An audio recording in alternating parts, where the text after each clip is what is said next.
সিরিয়ায় সরকার পতনের পর থেকে মধ্যপ্রাচ্যে যে দেশটি সবচেয়ে বেশি মাথাচাড়া দিয়ে উঠেছে সেটি ইসরায়েল। বাশার আল আসাদ দেশ ছেড়ে পালানোর পর থেকে গেল ৪৮ ঘণ্টায় সিরিয়ার বিভিন্ন স্থাপনায় ইসরায়েল হামলা করেছে ৪৮০টি। সিরিয়ার ইতিহাসে সবচেয়ে বড় বিমান হামলা ছিল এটি।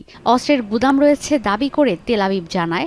লক্ষ্য ছিল ৩ গুরুত্বপূর্ণ বিমানবন্দর হোমস, দামেস্ক আর কামিশলি।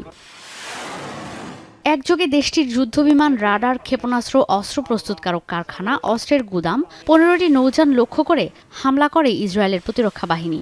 আল বায়দা আর লাতাকিয়ার বন্দরগুলোতে হামলায় ভয়াবহ ক্ষতিগ্রস্ত হয়েছে জাহাজসহ পুরো বন্দর। নেতানিয়াহুর দাবি, এই অস্ত্র যেন সিরিয়া হয়ে হিজবুল্লাহ বা অন্য কোনো সশস্ত্র সংগঠনের হাতে যেতে না পারে, তাই এগুলো শেষ করে দিচ্ছে আইডিএফ। সিরিয়ার নেতৃত্বে ইরানের হস্তক্ষেপ সহ্য করা হবে না বলেও জানান তিনি। אבל בפירוש יש לנו כוונה לעשות מה שצריך לדאוג לביטחוננו.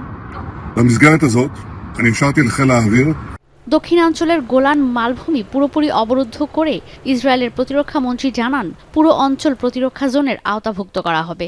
সিরিয়ায় যেন সশস্ত্র যোদ্ধারা মাথাচাড়া দিয়ে উঠতে না পারে, তাই এই এলাকা সুরক্ষিত থাকবে।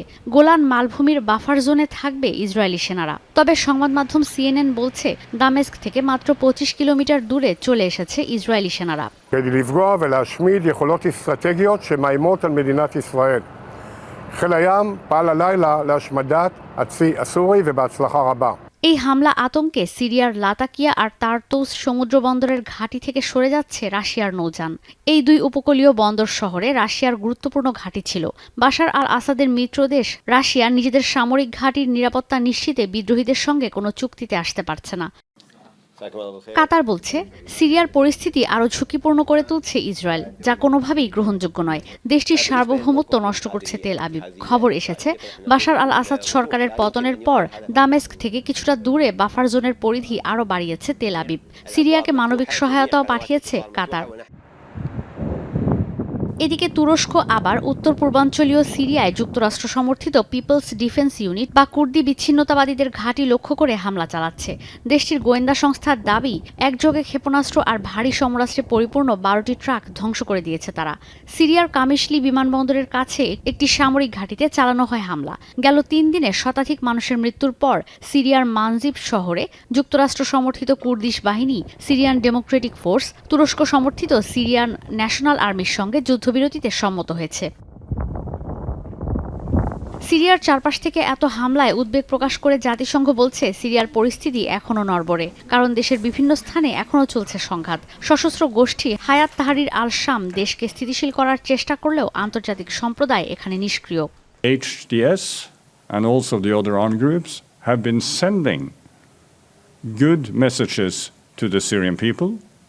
They have been sending messages of unity, of inclusiveness. যুক্তরাষ্ট্র বলছে, সিরিয়ার সাম্প্রতিক পরিস্থিতি নিয়ে পার্শ্ববর্তী দেশগুলোর সঙ্গে আলোচনা হয়েছে। সশস্ত্র গোষ্ঠী হায়াত তাহরির আল শামকে সমর্থন করে ওয়াশিংটন বলছে, কথায় নয়, কাজে প্রমাণ করতে হবে সিরিয়া স্থিতিশীল হয়েছে।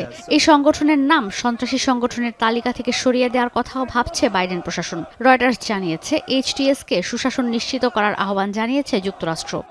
I would say that broadly speaking, we of course don't want to see any action that makes a Syrian-led process more difficult, and we ultimately want to see a peaceful process forward, not an escalation of the conflict. এদিকে প্রায় অর্ধশতকের স্বৈরশাসন আর ১৩ বছরের গৃহযুদ্ধে বিপর্যস্ত দেশের মানুষ এখনও উদযাপন করছে আসাদ সরকারের পতন।